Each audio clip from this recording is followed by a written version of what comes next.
வீடியோவில் வந்தாச்சு. இந்த மிக்ஸில் இருக்கிற ஃப்ரெண்ட்ஸ், இது வந்து பார்த்தீங்கன்னா புஷ் பட்டன் மாதிரி இருக்குல்ல ஃப்ரெண்ட்ஸ், அது பேர் வந்து OLR, ஓவர் ரோட் ரிலேன்னு சொல்லுவாங்க. ஸோ இந்த ரிலே இருக்குல்ல ஃப்ரெண்ட்ஸ், அதிகமான லோடு மிக்ஸில் நீங்கள் என்ன போட்டு அரைக்கும் போது ஆட்டோமேட்டிக்காக ஓப்பன் ஆகிடும்.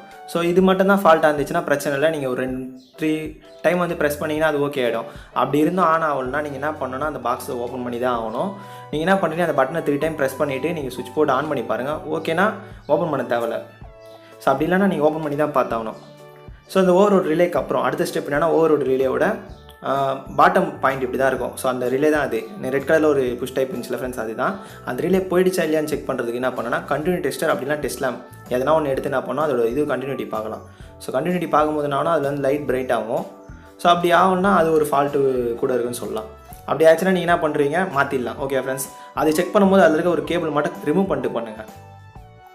இப்போ நம்ம கேபிள் டெஸ்ட் பண்ணுவோம். ஸோ கேபிள் டெஸ்ட் எதுக்கு நம்ம பண்ணணும் நான் சொல்ல வரேன்னா, கேபிள்லேயும் எதனா ஒன்று ஒர்க் ஆகணும்னா கண்டிப்பாக மிக்ஸி ஓடாது. இடத்த விட்டுருங்க. ஃபேஸ் அண்ட் நியூட்ரல் ஒர்க் ஆகணும்னா கண்டிப்பாக விடாது. இதில் வந்து ஐடென்டிஃபை பண்ணுங்கள்.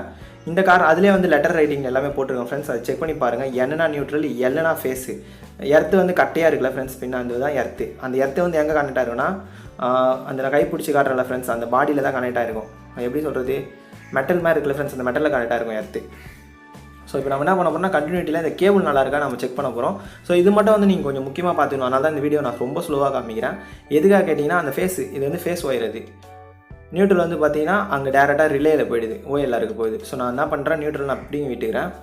நீங்கள் அதை பிடிங்கிட்டு செக் பண்ணுறதுனால என்ன ஆகும்னா, சர்க்யூட் க்ளோஸ் ஆகிறதுனால வந்து காமிக்காது. அதனால் வந்து பிடிங்கிட்டு அப்புறமா செக் பண்ணோம். அப்போ நம்ம கண்டினியூட்டி பர்ஃபெக்டாக காமிக்கும். எதனா ஒரு லீடில் மட்டும் பிடிங்கி விட்டுருங்க. ஸோ டெஸ்ட்லாம் போட்டேன், டெஸ்ட்லாம் கீழே இருக்குது. பிரைட்டை வந்து ரொம்ப டிஸ்டர்ப் பண்ணுது கேமராவை, அதனால் அப்படி வச்சிட்டேன். ஸோ டெஸ்ட்லாம் பேர் இது. ஓகே ஃப்ரெண்ட்ஸ், இப்போ என்ன பண்ண போகிறோன்னா, ஃபஸ்ட்டு நம்ம வந்து என்ன செக் பண்ணிடலான்னா,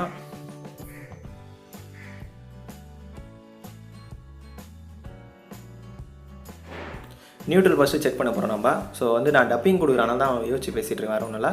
நியூட்ரல் நான் செக் பண்ணிட்டுருக்கேன். அதுக்கப்புறம் வந்து பார்த்தீங்கன்னா எல்லாத்துலேயும் டச் பண்ணி பார்க்கணும். ஸோ நியூட்ரல் வந்து காமனாக கீழே இங்கே ஒரு பிளாக் கலர் ஒயர் இருக்குல்ல ஃப்ரெண்ட்ஸ், அதில் காமனாக வச்சுட்டு 3த்துலேயும் டச் பண்ணி பார்க்கணும். எதனா ஒன்றில் மட்டும் தான் எரியணும். ஸோ எரியுதா ஃப்ரெண்ட்ஸ், அது நியூட்ரல். இந்த ஸ்டெப்பை நீங்கள் ஃபாலோ பண்ணுங்கள். எதுக்காக சொல்கிறேன்னா, ஏன்னா ஷார்ட்டேஜ் இருந்தால் கண்டிப்பாக தெரிஞ்சிடும். ஸோ அதான் ஒரு டைமுக்கு இன்னொரு டைம் நான் போட்டு காமிக்கிறேன். இது மட்டும் கொஞ்சம் ஸ்லோவாக இருக்கும் ஃப்ரெண்ட்ஸ். ஸ்கிப் பண்ணாமல் பார்த்தீங்கன்னா, ஏன்னா நம்ம பண்ண போகிறது 230 வோல்ட்டில் மதிப்பிலான இதுவே. ஸோ இது நீங்கள் கரெக்டாக பண்ணால் தான் உங்களுக்கு நல்லது. அதுக்கு தான் சொல்ல வரேன். ஸோ நெக்ஸ்ட்டு நீங்கள் என்ன பண்ணோன்னா, ஃபேஸ் செக் பண்ண போகிறோம். ஃபேஸ் வந்து பார்த்தீங்கன்னா டேரெக்டாக ரோட்டரி சுவிட்சுன்னு சொல்லுவாங்களா ஃப்ரெண்ட்ஸ், ஸ்பீட் கண்ட்ரோலர். ரோட்டரி சுவிட்சு சொல்ல தேவையில்ல, ஸ்பீட் கண்ட்ரோலர். அதில் போயிட்டு நின்றோம். ஸோ அந்த ஃபேஸில் மையமாக ஒன்றில் வச்சுட்டு எல்லுன்னு போட்டிருக்கோம்ல ஃப்ரெண்ட்ஸ், சாக்கெட்டில், சாரி பிளக் டாப்பில், 3 பின் பிளக் டாப்பில், அதில் நீங்கள் டச் பண்ணி பார்க்கணும். ஸோ எதனா ஒன்றில் தான் ஏறினா 3த்துலேயும் ஏறிக்கூடாது. ஒரு சைடில் காமனாக வச்சுட்டு மாற்றி மாற்றி டச் பண்ணி பார்க்கணும். இப்போ நம்ம எர்த்து செக் பண்ணுறோம். ஸோ எர்த்து வந்து பாடி தான் டேரெக்டாக. நான் மெட்டலில் வைக்கிறேன் பாருங்கள். அந்த பச்சை கலர் ஒயர் இருக்குல்ல ஃப்ரெண்ட்ஸ், அது போய் டேரெக்டாக அந்த மெட்டலில் கனெக்ட் பண்ணியிருப்பாங்க. எதனா உயிருக்கு என்ன ஆபத்தான நிலைமையில் வந்து அது காப்பாற்றிடும். அது எப்படி சொல்கிறதுனா, அதில் வந்து ஃபேஸ் என்ன பாடியாக இருந்துச்சுன்னா நீங்கள் கை வச்சாலும் உங்களுக்கு ஷாக் அடிக்காது. அது எப்படின்னா வீட்டில் எர்த்து பண்ணியிருந்தீங்கன்னா தான். ஸோ இந்த கேபிள் ஃபால்ட்டாக இருந்துச்சுன்னா நீங்கள் கண்டிப்பாக மாற்றிடுவீங்க. எர்த்தும் போயிடுச்சுன்னா கண்டிப்பாக மாற்றுங்க, என்னோட ரொம்ப ரிக்வெஸ்ட்டு. ஸோ அடுத்த ஸ்டெப் நீங்கள் என்ன வரணும்னா, கார்பன் ப்ரஷ். ஸோ இந்த கார்பன் ப்ரஷ் இருக்குல்ல ஃப்ரெண்ட்ஸ், நல்லா பாருங்கள். இதான் இது வந்து ஆர்மேச்சர் வைண்டிங்கில் வந்து பார்த்தீங்கன்னா ரெண்டும் டச் ஆகிருக்கும். ஸோ இந்த சர்க்யூட்டில் வந்து டயக்ராம் வந்து எக்ஸ்பிளைன் பண்ணுறது அப்புறமா பார்ப்போம். இந்த ஆர்மேச்சர் வைண்டிங்கில் வந்து ரெண்டுமே டச்சாக இருக்கும் அந்த கார்பன் ப்ரஷ். ஸோ இது வந்து 4 அடியில் கரையுது வாய்ப்பு இருக்கும். இந்த கார்பன் ப்ரஷோட விலை வந்து பார்த்திங்கன்னா ஒரு 70 ருபீஸ்க்குள்ளே தான் இருக்கும். அதாவது 100 ரூபாக்குள்ளேருந்து வேணால் சொல்லலாம். இது வந்து கரைஞ்சிட்டே இருக்கும். இது 4 அடியில் கரைஞ்சிச்சுன்னா நீங்கள் வந்து மாற்றி போடணும். இதே கண்டினியூ டெஸ்ட் வச்சு செக் பண்ணிங்கன்னா பார்த்துடலாம். 2 சைடில் இருக்க மறக்காமல் செக் பண்ணி பாருங்கள். இந்த கார்பன் ப்ரஷை நீங்கள் வந்து கம்பல்சரி பார்த்தாகணும். நான் சொல்கிற வீடியோவில் ஸ்டெப் பை ஸ்டெப்பாக நீங்கள் ஃபாலோ பண்ணினாலே வந்து நீங்கள் வந்து ஒரு மிக்ஸியை வந்து ஃபால்ட் அட்டன் பண்ணி கொடுத்துடலாம். ஸோ ஓகே ஃப்ரெண்ட்ஸ், இப்போ பார்த்தீங்கன்னா இந்த கார்பன் ப்ரஷ் இந்த கல்ட்டுற டைப் இருக்குல்ல ஃப்ரெண்ட்ஸ், ஒரு மிக்ஸில் ஒரு டைப்பில் இருக்கும். நீங்கள் வந்து பார்த்து ஹேண்ட் இது பண்ணி கழட்டுங்க. ஒரு தடவை 2 தடவை அது செக் பண்ணுங்கள். இல்லை உங்ககிட்ட இருக்க மிக்ஸி வந்து என்ன பிராண்டோ அதை பார்த்து நெட்டில் டைப் பண்ணிங்கன்னா கண்டிப்பாக வந்து அதோட அவுட்புட் நிறைய கிடைக்கும். நீங்கள் அது நிறைய வீடியோஸ் பார்க்கலாம். என்னோடய செஷன் இது. ஸோ இந்த மோட்டரோட கனெக்ஷன் தான் பார்ப்போம். ஒரு கேபிள் வந்து இந்த 3 ஒயர் இருக்குல்ல ஃப்ரெண்ட்ஸ், இந்த 3 ஒயரும் பார்த்தீங்கன்னா டேப்னு சொல்லுவாங்க. டேப் காயில், ஃபீல்டு காயிலேருந்து டேப் எடுத்துருப்பாங்க. எதுக்காகனா ஸ்பீட் லோ வெரிஃபிகேஷன் இருக்குல்ல ஃப்ரெண்ட்ஸ், அதுக்காக. ஸோ நான் இப்போ காமிக்கிறேன் ஃப்ரெண்ட்ஸ், இந்த ரிலே இது வந்து பார்த்தீங்கன்னா நியூட்ரலில் கொடுத்துருக்காங்க. ஸோ இந்த மிக்ஸியில் ஸோ ஆக்சுவலாக ஃபேஸில் தான் கொடுக்கணும், நியூட்ரலில் கொடுத்துருக்காங்க. இதனால் என்ன ப்ராப்ளம்னு கேட்டிங்கன்னா, ஆக்சுவலாக இவ்வளோ நாள் ரன்னிங்கில் தான் இருந்தது, எந்த ஒரு ஃபால்ட்டும் வரலை. நீங்கள் கொடுக்கும்போது ஃபேஸில் கொடுங்க. அவுட்புட் வந்து ஒரு டயக்ராம் ஒன்று தரேன் நான். எப்பவும் ஒரு காயிலை செக் பண்ணுறதுக்கு முன்னாடி பண்ணுங்கன்னா அந்த கண்டினியூட்டி வந்து கழட்டிட்டு செக் பண்ணுங்கள். இப்போ நம்ம என்ன பண்ண போகிறோம்னா வைண்டிங் செக் பண்ண போகிறோம். ஸோ டெஸ்ட் லேம்ப் ஆன் பண்ணிக்கோங்க. ஃபீல்டு காயிலேருந்து 3 டேப் வந்திருக்கும். ஸோ இந்த 3 டேப்பு தான் வந்து பார்த்தீங்கன்னா உங்களோட ஸ்பீட் வெரிஃபிகேஷனை வந்து இது பண்ணோம். நான் ரிமூவ் பண்ணேன்னு இப்போ உங்களுக்கு தெரியுதா ஃப்ரெண்ட்ஸ்? நீங்கள் ரிமூவ் பண்ணாமல் நீங்கள் செக் பண்ணினா கண்டினியூட்டி காமிச்சிட்டே இருக்கும். அதனால் நான் ரிமூவ் பண்ணி நான் செக் பண்ணுறேன். எத்தனை ஒரு லீடு நீங்கள் ரிமூவ் பண்ணிங்களா போதும். இப்போ நான் வந்து காமனாக நியூட்ரலில் காமன் வச்சுக்கிறேன். ஸோ அது வந்து காயிலுக்கு போகிற நியூட்ரல், அதாவது ஓஎல்ஆர்லேருந்து கழட்டின அந்த நியூட்ரலு. ஸோ வந்து பார்த்தீங்கன்னா எல்லாத்தையும் டச் பண்ணி பார்க்குறேன். காயிலோட அவுட்புட்டு, காயிலோட கண்டிஷன் எப்படி இருக்குன்னு சொல்லிட்டு எல்லாத்தையும் லைட் எரியுதான்னு செக் பண்ணுறேன். நம்ம எர்த்து லீக்கேஜும் செக் பண்ணோம். எர்த்துனா நாங்கள் ஃப்ரெண்ட்ஸ் எர்த்து செக் பண்ணும்போது மட்டும் லைட் எரியக்கூடாது. ஏன்னா நீங்கள் எர்த்தை வந்து நல்லா இருக்கான்னு செக் பண்ணும்போது, ஏன்னா ஷார்ட்டேஜ் இருந்தால் தான் லைட் எரியும். ஓகே ஃப்ரெண்ட்ஸ், அப்படி லைட் எரிஞ்சிச்சுன்னா அந்த காயில் ஷார்ட் இருக்குன்னு அர்த்தம். நான் எல்லா ஒயர்லையும் காமனாக ஒரு எர்த்து மட்டும் பாடியில் காமனாக வச்சுட்டு இருக்கிற 4 ஒயர்லையும் டச் பண்ணி பார்த்துருப்பேன். வீடியோவில் நீங்களே பார்ப்பீங்க. ஸ்கிப் பண்ணாமல் பாருங்கள், உங்களுக்கு நல்லது தான். அப்படி 4 ஒயரில் நீங்கள் டச் பண்ணி பார்க்கும்போது லைட் எரியக்கூடாது. அப்படி லைட் எரிஞ்சிச்சுன்னா கண்டிப்பாக ஷார்ட்டேஜ் இருக்குன்னு அர்த்தம். அந்த காயில் நீங்கள் யூஸ் பண்ணக்கூடாது. நல்ல ஒரு காயில் கட்டுற கடையாக பார்த்து நீங்கள் கழட்டி எதுவுமே கொடுக்கலாம். ஸோ அப்படி கொடுக்கும்போது உங்களுக்கு விலை கம்மியாக இருக்கும். காயில் கட்டுறது வந்து எனக்கு அந்தளவு நாலேஜ் இல்லை ஃப்ரெண்ட்ஸ். காயிலாம் நான் கட்டினது கிடையாது, நான் ஒத்துக்கிறேன் நான்.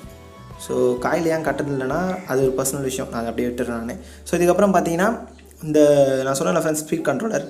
இந்த ஸ்பீட் கண்ட்ரோலர் வந்து பார்த்தீங்கன்னா இதே மாதிரி தான். ஆனால் மேலே இருக்க அந்த அவுட்புட் ஒயர்லாம் இருக்குது ஃப்ரெண்ட்ஸ், எதனா 2 ஒயர் ரிமூவ் பண்ணிருக்கேன். ஏன்னா நீங்கள் ஒயரே வச்சு கண்டினியூட்டியில் செக் பண்ணும்போது காயில் கண்டினியூட்டி உங்களுக்கு காமிச்சிடும். ஸோ அதனால் எதனா ஒரு ஒயரை ரிமூவ் பண்ணி விட்டிங்கன்னா நீங்கள் கண்டினியூட்டி செக் பண்ணிக்கலாம். 2 ஒயராக ரிமூவ் பண்ணுறேங்க, அது ரொம்ப நல்லது. நான் வந்து என்ன பண்ணுறேன், டேப்பில் மேலே வச்சுக்கிறேன் ஃபஸ்ட்டு. அதுக்கப்புறம் 3 ரோட்டரியில் வந்து இது பண்ணுறேன் நான். ஸோ அப்படி இது பண்ணும்போது என்ன ஆகுதுன்னா, எனக்கு கிடைக்கிற லைட் வச்சு எல்லாத்துலேயும் கிடச்சிட்டே இருக்கு எனக்கு. மற்றது மீதி அதுலேயும் கிடைக்கக்கூடாது. ஸோ இது மாதிரி மாற்றி நீங்கள் வச்சு செக் பண்ணிகிட்டே இருக்கணும். காயில் செக் பண்ணுற மாதிரி தான். ஸோ நான் ஏன் வந்து காயில் கட்டுறதில்லை நான் சொன்னேன்னா, இதெல்லாம் வந்து கிரிட்டிக்கலான விஷயம். இதெல்லாம் ஆர்மேச்சர் வைண்டிங்லாம் வந்து பார்த்தீங்கன்னா கட்டுறதுக்குலாம் அந்த ரொம்ப ரிஸ்க்கான விஷயம் இதெல்லாம். ஸோ இந்த மாதிரி ஒரு விஷயத்தெல்லாம் வந்து நம்ம என்ன பண்ணலாம்னா கடையில் கொடுத்தே நம்ம பண்ணுறது நல்லது தான். நான் காயில் கட்டினதில்லை ஃப்ரெண்ட்ஸ், அதனால தான் நான் சொல்லிடுறேன் நான். நீங்கள் உங்களுக்கு பக்கத்தில் என்ன கடை இருந்துச்சுன்னா மிக்சியோட காயில் கட்ட பாருங்கள். அப்படிலாம் அந்த மிக்சி வேஸ்ட்டுன்னு நினச்சிட்டிங்கன்னா நீங்கள் ஒரு புது மிக்சியை வாங்கிடுங்க. ஸோ அவ்வளோதான் ஃப்ரெண்ட்ஸ், இதுதான் வந்து மிக்சியோட A to Z. இதெல்லாம் இந்த மிக்சியோட டெக்னிக்கல் எல்லாமே டயக்ராம் போட்டு ஒரு வீடியோ தனியாக காட்டுறேன். இப்போ ஒரு அடிஷ்னலாக ஒரு டயக்ராம் கொடுக்குறேன், அதை நீங்கள் பார்த்துக்குங்க. ஸோ ஓகே ஃப்ரெண்ட்ஸ், இதில் வந்து பார்த்தீங்கன்னா நியூட்ரல் வந்து ஆர்மேச்சர் வைண்டிங் வழியாக போயிடுது. ஸோ ஆர்மேச்சர் வந்து பார்த்தீங்கன்னா ஃபீல்டு வைண்டிங் ஆர்மேச்சர் வைண்டிங்கும் சீரியஸாக இருக்கும். ஸோ நான் ஆரம்பத்தில் வீடியோ இது பண்ணும்போது சொல்லியிருப்பேன். ஸோ ஏன்டா இந்த வீடியோ இப்போ அப்லோட் பண்ணுறேன் அப்படின்ட்டு நிறைய உங்களுக்கு திங்கிங் இருக்கும். டிஸ்க்ளைமர்லாம் நிறைய வீடியோவில் போடல ஃப்ரெண்ட்ஸ், அந்த ஒரு காரணத்துக்காக தான். கொஞ்சம் வந்து லைட்டாக இம்ப்ரூவ்மெண்ட் கொடுக்கலாம். ஸோ நிறைய வீடியோவில் வந்து பார்த்திங்கன்னா சரியாக இம்ப்ரூவ்மெண்ட் இருக்காது. ஸோ இனிமேல் வர வீடியோஸ் எல்லாமே நல்லா பண்ணணுன்ற ஒரு நோக்கத்தில் வந்து பார்த்திங்கன்னா அப்லோட் பண்ணும்போது சேஃப்டி ப்ரிகாஷன் நல்லா இருக்கணும், அந்த ஒரு நோக்கம் தான், வேறு ஒன்றும் இல்லை. ஸோ சின்ன பசங்க இந்த வீடியோ யாரும் ட்ரை பண்ணாதீங்க. ஏன்டா லாஸ்ட்டாக சொல்கிறேன்னு கேட்டிங்கன்னா, ஆல்ரெடி டப்பிங்லாம் முடிச்ச வீடியோ ஃப்ரெண்ட்ஸ். அந்த வீடியோ போட்டு கிட்டத்தட்ட 1 year கிட்ட ஆயிருக்கும். ஸோ லாஸ்ட்டாக சொல்கிறனோ ஃபஸ்ட்டில் சொல்கிறனோ, இருந்தாலும் நம்ம கடமை சொல்லி தான் ஆகணும். ஸோ அதனால தான் சொல்கிறேன் இப்போ. ஸோ எல்லோரும் சேஃப்டி ப்ரிகாஷனோட ஃபாலோ பண்ணுங்கள். பெரியவங்களே இந்த வீடியோ பண்ணும்போது எலக்ட்ரிஷியனோட அட்வைஸ் கேட்டு பண்ணுங்கள். ஓகேவா friends? Bye friends, next video பார்க்கலாம் ஃப்ரெண்ட்ஸ்.